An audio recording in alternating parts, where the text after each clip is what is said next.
I was popping this Friday night. Let me light something up right now before we go into mob stories.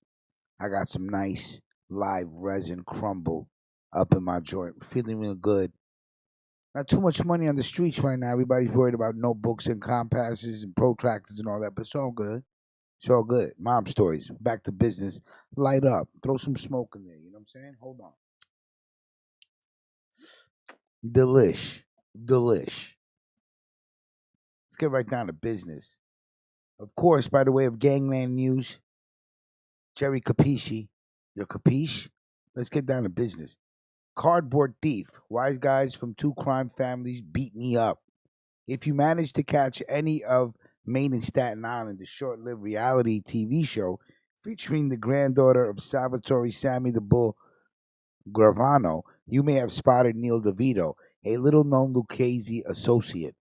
DeVito was Uncle Neil to co star Kayla Gonzalez, who had a reputation for never backing down from a good Staten Island fight and was often in the middle of the action. But Uncle Neil DeVito was seen but never heard on the show, and he never got a chance to relate some of his best stories about the brutal beatings he endured from Wiseguys and their underlings, or about how he swiped cardboard from Walmart and Sam's Club stores and then made a killing selling it for more than 100,000.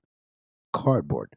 Interesting. DeVito was all set to tell those tales to a different audience as a government witness disgracia at the racketeering and assault trial of Bonanno soldier Albert Al Muscles Armetta in Manhattan this year, but the case never made it to court, so Gangland will fill you in. Thank you, Gangland. Law enforcement sources say DeVito had told the feds that Al Muscles and mob capo Peter PDBS Lavaglio assaulted him in October of 2015. This attack was just a week before a separate ugly incident in which Lavaglio blinded the owner of a Staten Island sushi restaurant in an unprovoked barroom attack on November 1st.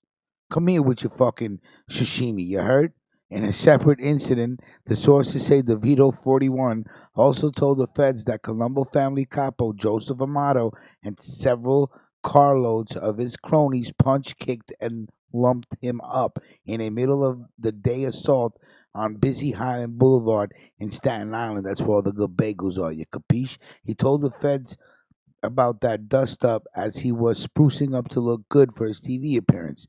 That beating came after DeVito had dressed down Amato's son for abusing a young woman at a local hotspot in the spring of 2015. DeVito told federal investigators that the encounter with Lavaglio began as soon as he walked into Cabo, a Mexican restaurant at a Tottenville Strip mall. In the restaurant, he spotted PDBS, who was there with Al Muscles and several other cohorts. He soon heard Lavaglio angrily call him a rat. Sgracia.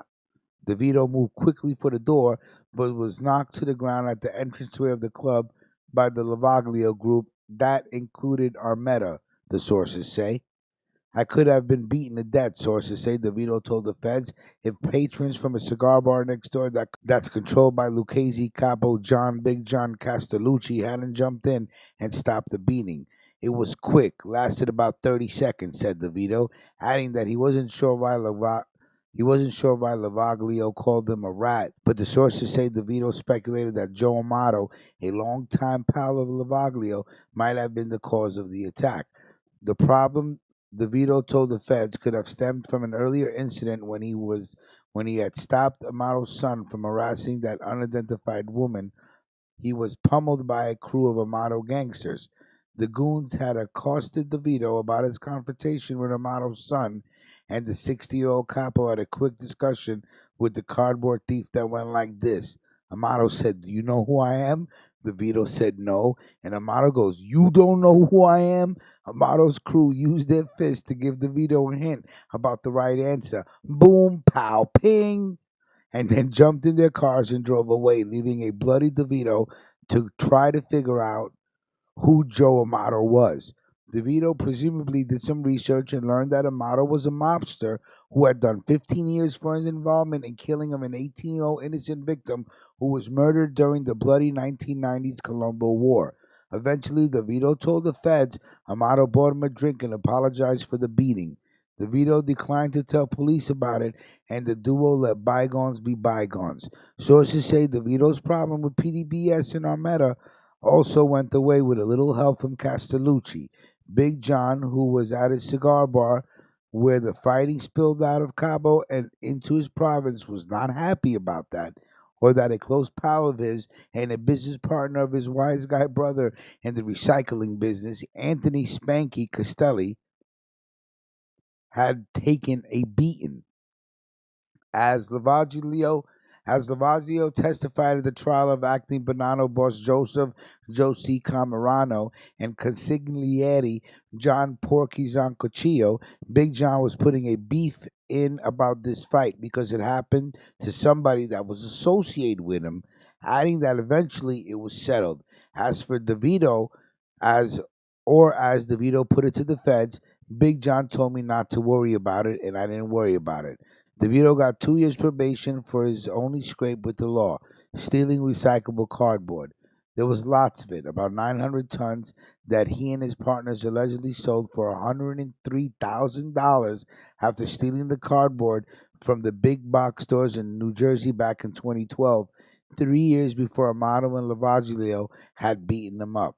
On Maine and Staten Island, the tale about Uncle Neil, as the Staten Island Advance story about his arrest scrolls on the screen, and niece Kayla talks about her uncle, the cardboard thief, who's seen piloting a boat that he allegedly owned.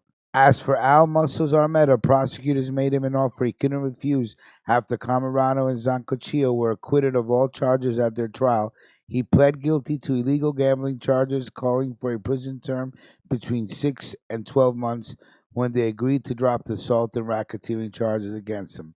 Great article. Once again, Gangland News, Ruckus Radio. You know how we do. Salute. Everybody have a good night.